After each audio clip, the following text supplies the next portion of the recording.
Hello everyone, welcome to the math concept with Ashish. Screen पे आपको एक इक्वेशन दिख रहा होगा, two the power a plus two the power b plus two the power c equal to 148।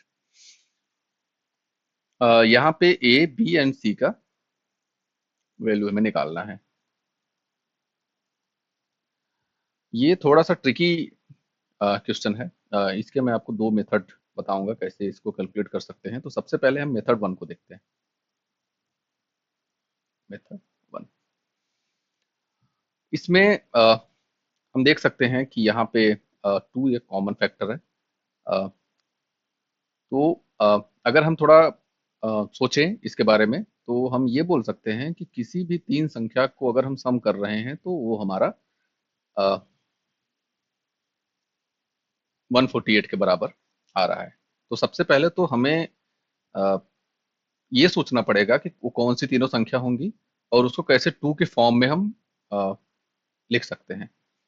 अ, जैसे सबसे पहले हम ये देख लेते हैं, टू दी पावर को हम टू से स्टार्ट करें और 148 से कम आना चाहिए उसकी value. Let's suppose two the power two 4, two the power three 8, two the power four 16, two the power five 32, two the power six 64, two the power seven 128 and two the power eight 256।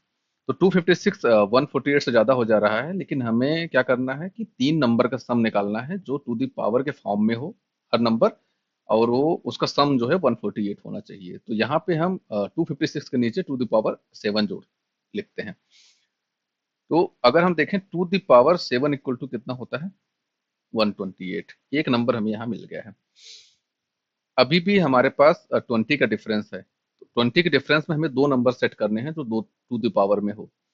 दूसरा number हम लिख सकते हैं to the power four 16, और two the power two equal to four.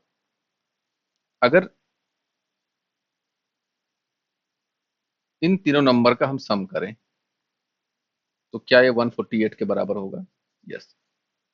तो simple हम क्या लिख सकते हैं इस इक्वेशन को, two the power seven plus two the power four plus two the power two equal to 148। अभी क्वेश्चन ये आता है कि हम ए को मान लो हमने बोल दिया ए इक्वल टू सेवन हो गया, बी इक्वल टू फोर हो गया, एंड सी इक्वल टू हो गया टू। अगर हम इसको एक्सचेंज करते हैं, मान लो बी इक्वल टू सेवन कर दें या सी इक्वल टू सेवन कर दें, तब भी आंसर पे कोई फर्क नहीं पड़ेगा। तो यहाँ पे आंसर कोई भी हो सकता है। सेवन ए की भी वैल्यू हो सकती है, बी की भी वैल्यू हो सकती है, एंड सी की वैल्यू भी हो सकती है। तो इसको हम सिंपल लिख सकते हैं, A equal to B equal to C equal to seven, A equal to B equal to C equal to four, and A equal to B equal to C equal to two. ये हमारा answer हो गया। अब अगर हम ये नहीं सोच पा रहे हैं कि हाँ कैसे हम इसका सम निकालेंगे, ये थोड़ा सा इजी नहीं होगा सबके लिए। या तो आपके मैथ कॉन्सेप्ट बहुत अच्छे हैं तो आप कर सकते हैं। एक दूसरा तरीका बताता हूँ मैं, इसको कैसे कैलकुलेट कर सकते हैं कि एग्जैक्टली कैसे हमारा जो है फॉर्म होगा। आइए उस पर मूव करते हैं।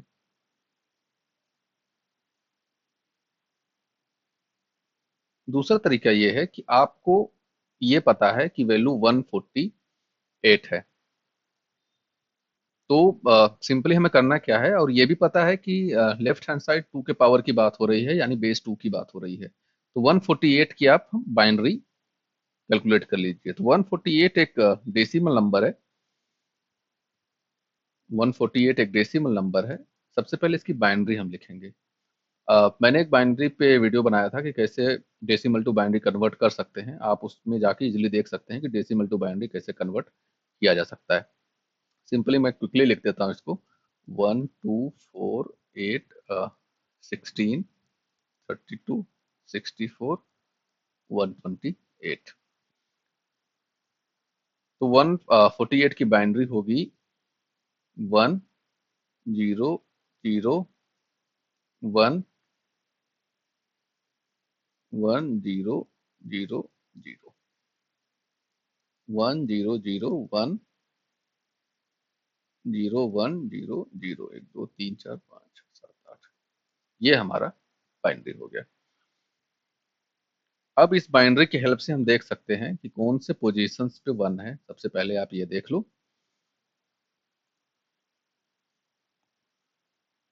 ये हमारा 0 पोजीशन है, 1 2 3 4 5 6 एंड 7, टू द पावर 7 हो गया। प्लस अब बाइनरी टू डेसिमल कैसे कन्वर्ट करते हैं, आप सिंपली वो रूल आपको लगाना है यहाँ पे, two the power 7, two the power 4, जहां जहां 1 है और जिस पोजीशन पे है उसका पावर लगा देंगे, ये हमारा n होता है, टू द पावर n के फॉर्म में। और plus 0 1 2, two the power 2 equal to 148। तो अब सिंपली वो जो पहले मेथड से हम निकाले थे, हमें थोड़ा सा सोचना पड़ा था उसके लिए कि कैसे हम कर सकते हैं। यहाँ पे इजिली इस फॉर्मूले की हेल्प से हम विद हेल्प ऑफ बाइनरी हम कर पाए। यहाँ पे भी हम सिंपल लिख सकते हैं, a equal to B equal to C equal to 7, a equal to B equal to C equal to 4, a equal to B equal to C equal to 2। ये आंसर हो गया। Thanks for watching.